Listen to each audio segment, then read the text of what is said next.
Hi guys, today is the day I finally show you about coding. It's been around a year since I've changed my profile and branding, yet no coding video has been uploaded. What a shame. So that's why today I'm gonna show you how to set up a Python programming project practically for a newbie in my own way, which will do it on a Windows 11 PC. Please think of this as a personal experience sharing discussion of a dude who has been self-learning about coding and programming for 3 years now. Don't expect this to be a professional video.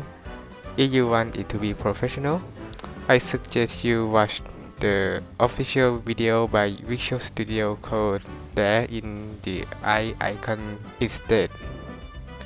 Alright, let's get started. First, we gotta install essential software and programs. Go install Python so that we can use the Python programming language and install Visual Studio Code. It is an IDE. You will be using that program to open Python files, edit and write code in there when you work on a project. I've already left the download links for both software in the description below. After you download the installer, you know the drill. Accept, next. Oh, you should tick this box for convenient use later too. And wait.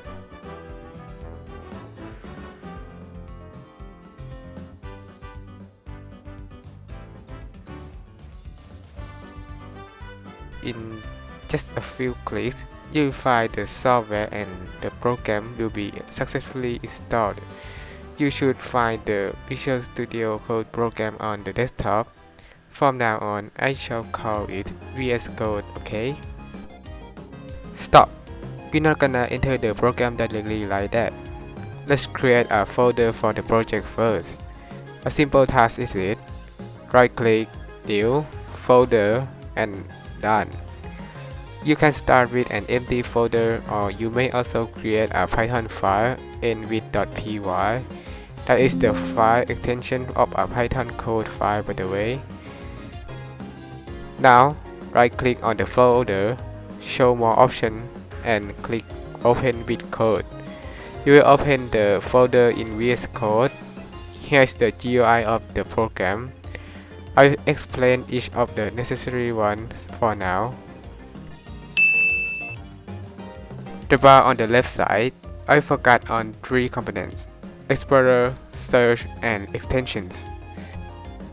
Explorer is the most essential because you will be creating, deleting, and browsing files to edit the content in those files in the Explorer.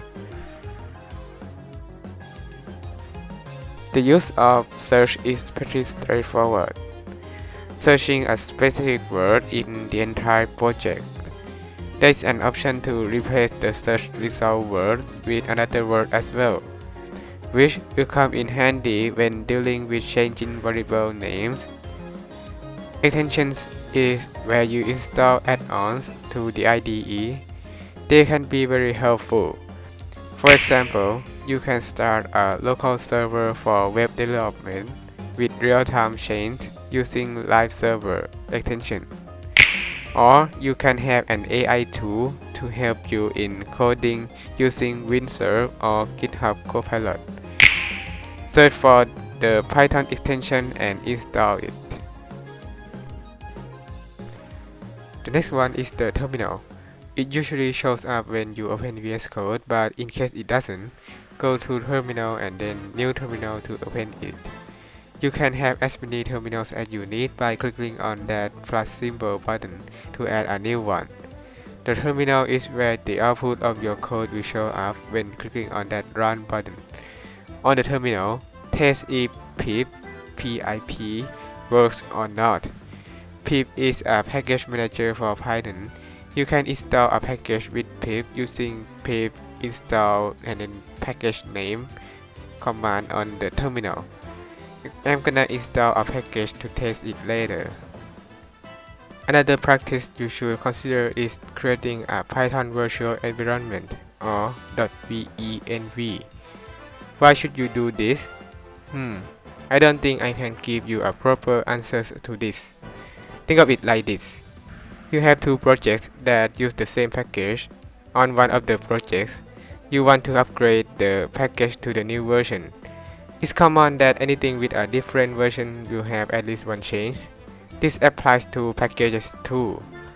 The change of the package can be something small like changing the name of a function or something big like creating a whole new system. The greater the difference between versions, the greater the changes that are made. So, with that reasoning, you will have to update the code to keep up with the package version. It's fine to update the code in the project you are currently working on, but the other project, which let's say you haven't touched it for years, is it really necessary to update the code in that project too? No. That's why you should create a virtual environment in your project. So when upgrading packages, the package in the project you are working on will only get upgraded. The package in other projects will remain the same, which means you won't have to update the code in other projects to keep them working. To do that in VS Code, press Ctrl, Shift, and P to open the command palette and search for Python create environment. Yeah, you will have to install the Python extension before you can use this command. Click on it, choose venv, and search the interpreter for the virtual environment. Then wait until it's successfully created.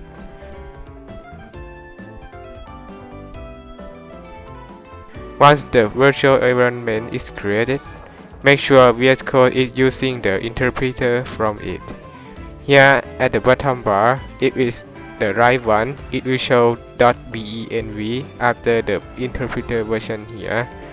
If it's not like this, click on it and change to the right one.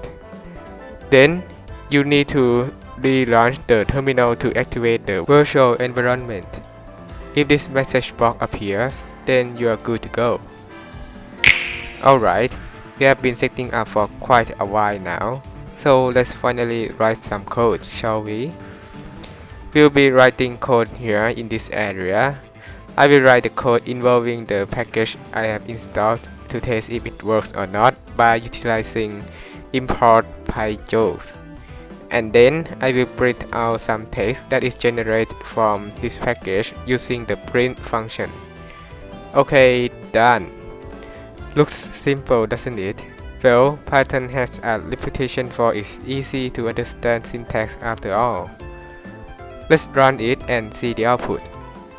Oh, it seems the package we previously installed didn't come in the virtual environment. Never mind, I will install it again.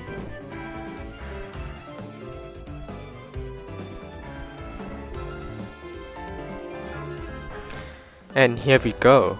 The code works. It prints out text as expected. Oh, and it's random too. Before we end this video, I would like to give you a couple more tips. When you work with other packages and have them installed in the virtual environment, please keep track of the packages that are installed. When you share your code base with other people or transfer it to another device, particularly you wouldn't transfer the virtual environment files along with it because you can just create it as I told you, and the file size is quite heavy compared to the code files. So having a note of which package have been installed in which version will come in handy in that case. We'll do this by running these commands. First, use this command pip freeze requirements.txt to list the installed packages in the environment.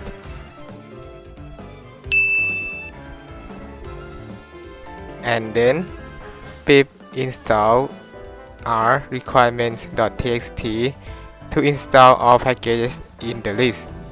Also, because it's now the age of AI, having an AI assistant is something you should consider. Since vscode has announced that Copilot offers free usage, you might try it out. Click on this icon here and use Copilot for free. Then it will be ready to be used. There are many functionalities like editing or generating code according to your given prompt, but we are not going to cover that today. So I will just add it a question about coding in Python to show you.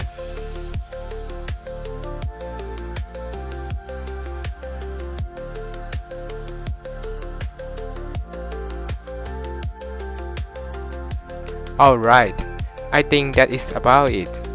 I hope I have covered every essential thing for a beginner. Everyone can make mistakes, especially since I'm not a professional. I surely make a mistake. So I would appreciate any professionals out there pointing out the topic I missed. This video will be the first video in my Python programming series. You may treat it like an intro. I will definitely make other videos about Python and put them in this series in the future, but don't expect my video to be about just Python theories though. My content tends to be about applying to use in the real world. Okay, let's end the video now. Thank you so much for watching this video and see you guys in the next one. Peace.